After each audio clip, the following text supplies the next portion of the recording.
The Masque of the Red Death by Edgar Allan Poe. The Red Death had long devastated the country. No pestilence had ever been so fatal or so hideous. Blood was its avatar and its seal, the redness and the horror of blood. There were sharp pains and sudden dizziness, and then profuse bleeding at the pores with dissolution. The scarlet stains upon the body, and especially upon the face of the victim, were the pest ban which shut him out from the aid and from the sympathy of his fellow men. And the whole seizure, progress, and termination of the disease were the incidents of half an hour. But the Prince Prospero was happy and dauntless and sagacious. When his dominions were half depopulated, he summoned to his presence 1,000 hale and light-hearted friends from among the knights and dames of his court, and with these retired to the deep seclusions of one of his castellated abbeys. This was an extensive and magnificent structure, the creation of the prince's own eccentric yet august taste. A strong and lofty wall girdled it in. This wall had gates of iron. The courtiers, having entered, brought furnaces and massy hammers and welded the bolts. They resolved to leave means neither of ingress or egress to the sudden impulses of despair or of frenzy from within. The abbey was amply provisioned. With such precautions, the courtiers might bid defiance to contagion. The external world could take care of itself. In the meantime, it was folly to grieve or to think. The prince had provided all the appliances of pleasure. There were buffoons, there were improvisatori, there were ballet dancers, there were musicians, there was beauty, there was wine. All these in security were within. Without was the Red Death. It was toward the close of the 5th or 6th month of his seclusion, and while the pestilence raged most furiously abroad, that the Prince Prospero entertained his 1,000 friends at a masked ball of the most unusual magnificence. It was a voluptuous scene, that masquerade. But first let me tell of the rooms in which it was held. There were 7, an imperial suite. In many palaces, however, such suites form a long and straight vista, while the folding doors slide back nearly to the walls on either hand, so that the view of the whole extent is scarcely impeded. Here the case was very different, as might have been expected from the Duke's love of the bizarre. The apartments were so irregularly disposed that the vision embraced but little more than one at a time. There was a sharp turn at every 20 or 30 yards, and at each turn a novel effect. To the right and left, in the middle of each wall, a tall and narrow Gothic window looked out upon a closed corridor which pursued the windings of the suite. These windows were of stained glass, whose color varied in accordance with the prevailing hue of the decorations of the chamber into which it opened. That at the eastern extremity was hung, for example, in blue, and vividly blue were its windows. The second chamber was purple in its ornaments and tapestries, and here the panes were purple. The third was green throughout, and so were the casements. The fourth was furnished and lighted with orange, the fifth with white, the sixth with violet. The 7th apartment was closely shrouded in black velvet tapestries that hung all over the ceiling and down the walls, falling in heavy folds upon a carpet of the same material and hue. But in this chamber only, the color of the windows failed to correspond with the decorations. The panes here were scarlet, a deep blood color. Now, in no one of the 7 apartments was there any lamp or candelabrum amid the profusion of golden ornaments that lay, scattered to and fro, or depended from the roof. There was no light of any kind emanating from lamp or candle within the suite of chambers, but in the corridors that followed the suite there stood opposite to each window a heavy tripod bearing a brazier of fire that protected its rays through the tinted glass and so glaringly illumined the room. And thus were produced a multitude of gaudy and fantastic appearances. But in the western or black chamber, the effect of the firelight that streamed upon the dark hangings through the blood-tinted panes was ghastly in the extreme, and produced so wild a look upon the countenances of those who entered that there were few of the company bold enough to set foot within its precincts at all. It was in this apartment also that there stood against the western wall a gigantic clock of ebony. Its pendulum swung to and fro with a dull, heavy, monotonous clang, and when the minute hand made the circuit of the face and the hour was to be stricken, there came from the brazen lungs of the clock a sound which was clear and loud and deep and exceedingly musical, but of so peculiar a note and emphasis that at each lapse of an hour the musicians of the orchestra were constrained to pause momentarily in their performance to hearken to the sound. And thus the waltzers perforce ceased their evolutions, and there was a brief disconcert of the whole gay company. And, while the chimes of the clock yet rang, it was observed that the giddiest grew pale, and the more aged and sedate passed their hands over their brows as if in confused reverie or meditation. But when the echoes had fully ceased, a light laughter at once pervaded the assembly. The musicians looked at each other and smiled as if at their own nervousness and folly, and made whispering vows, each to the other, that the next chiming of the clock should produce in them no similar emotion. And then, after the lapse of 60 minutes, which embraced 3,600 seconds of the time that flies, there came yet another chiming of the clock, and then were the same disconcert and tremulousness and meditation as before. But in spite of these things, it was a gay and magnificent revel. The tastes of the Duke were peculiar. He had a fine eye for colors and effects.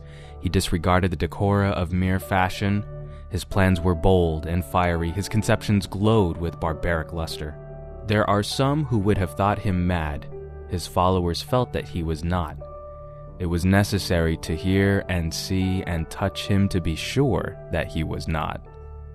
He had directed in great part the movable embellishments of the 7 chambers upon occasion of this great fete, and it was his own guiding taste which had given character to the masqueraders. Be sure they were grotesque. There were much glare and glitter and piquancy and phantasm, much of what has been since seen in Hernani. There were arabesque figures with unsuited limbs and appointments. There were delirious fancies such as the madman fashions. There was much of the beautiful, much of the wanton, much of the bizarre, something of the terrible, and not a little of that which might have excited disgust. To and fro in the 7 chambers there stalked, in fact, a multitude of dreams, and these, the dreams, writhed in and about, taking hue from the rooms and causing the wild music of the orchestra to seem as the echo of their steps. And anon there strikes the ebony clock which stands in the hall of the velvet, and then, for a moment, all is still, and all is silent save the voice of the clock. The dreams are stiff frozen as they stand, but the echoes of the chime die away. They have endured but an instant, and a light, half-subdued laughter floats after them as they depart.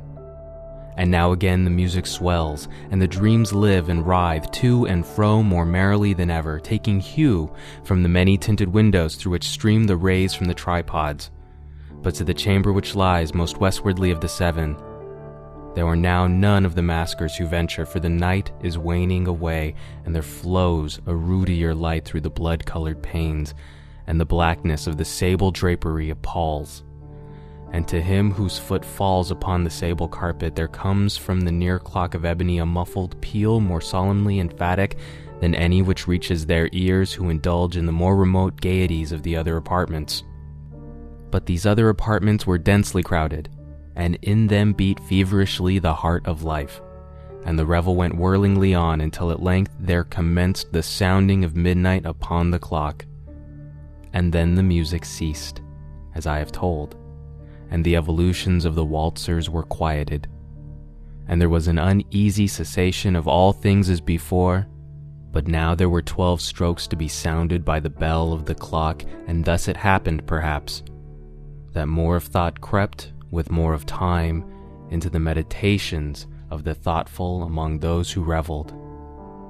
And thus, too, it happened, perhaps, that before the last echoes of the last chime had utterly sunk into silence, there were many individuals in the crowd who had found leisure to become aware of the presence of a masked figure, which had arrested the attention of no single individual before. And the rumor of this new presence having spread itself whisperingly around, there arose at length from the whole company a buzz or murmur expressive of disapprobation and surprise, then finally of terror, of horror, and of disgust. In an assembly of phantasms such as I have painted, it may well be supposed that no ordinary appearance could have excited such sensation. In truth, the masquerade license of the night was nearly unlimited, but the figure in question had out-Heroded Herod, and gone beyond the bounds of even the prince's indefinite decorum. There are chords in the hearts of the most reckless which cannot be touched without emotion. Even with the utterly lost, to whom life and death are equally jests, there are matters of which no jest can be made. The whole company, indeed, seemed now deeply to feel that in the costume and bearing of the stranger neither wit nor propriety existed. The figure was tall and gaunt, and shrouded from head to foot in the habiliments of the grave. The mask which concealed the visage was made so nearly to resemble the countenance of a stiffened corpse that the closest scrutiny must have had difficulty in detecting the cheat. And yet all this might have been endured if not approved by the mad revelers around. But the murmur had gone so far as to assume the type of the Red Death. His vesture was dabbled in blood, and his broad brow, with all the features of the face, was besprinkled with the scarlet horror. When the eyes of Prince Prospero fell upon the spectral image, which with a slow and solemn movement, as if more fully to sustain its role, stalked to and fro among the waltzers, he was seen to be convulsed, in the first moment with a strong shudder either of terror or distaste, but in the next his brow reddened with rage. "Who dares?" he demanded hoarsely of the courtiers who stood near him. "Who dares insult us with this blasphemous mockery? Seize him and unmask him, that we may know whom we have to hang at sunrise from the battlements." It was in the eastern or blue chamber in which stood the Prince Prospero as he uttered these words. They rang throughout the 7 rooms loudly and clearly, for the prince was a bold and robust man, and the music had become hushed at the waving of his hand. It was in the blue room where stood the prince with a group of pale courtiers by his side. At first, as he spoke, there was a slight rushing movement of this group in the direction of the intruder, who at the moment was also near at hand, and now with deliberate and stately step made closer approach to the speaker. But from a certain nameless awe with which the mad assumptions of the murmur had inspired the whole party, there were found none who put forth a hand to seize him, so that unimpeded he passed within a yard of the prince's person, and while the vast assembly, as if with one impulse, shrank from the centers of the room to the walls, he made his way uninterruptedly, but with the same solemn and measured step which had distinguished him from the first, through the blue chamber to the purple, through the purple to the green, through the green to the orange, through this again to the white, and even thence to the violet, ere a decided movement had been made to arrest him. It was then, however, that the Prince Prospero, maddening with rage and the shame of his own momentary cowardice, rushed hurriedly through the 6 chambers, while none followed him on account of a deadly terror that had seized upon all. He bore aloft a drawn dagger, and had approached, in rapid impetuosity, to within 3 or 4 feet of the retreating figure, when the latter, having attained the extremity of the velvet apartment, turned suddenly and confronted his pursuer. There was a sharp cry, and the dagger dropped gleaming upon the sable carpet, upon which instantly afterwards fell prostrate in death the Prince Prospero. Then, summoning the wild courage of despair, a throng of the revelers at once threw themselves into the black apartment, and seizing the murmur, whose tall figure stood erect and motionless within the shadow of the ebony clock, gasped in unutterable horror at finding the grave cerements and corpse-like mask, which they handled with so violent a rudeness, untenanted by any tangible form.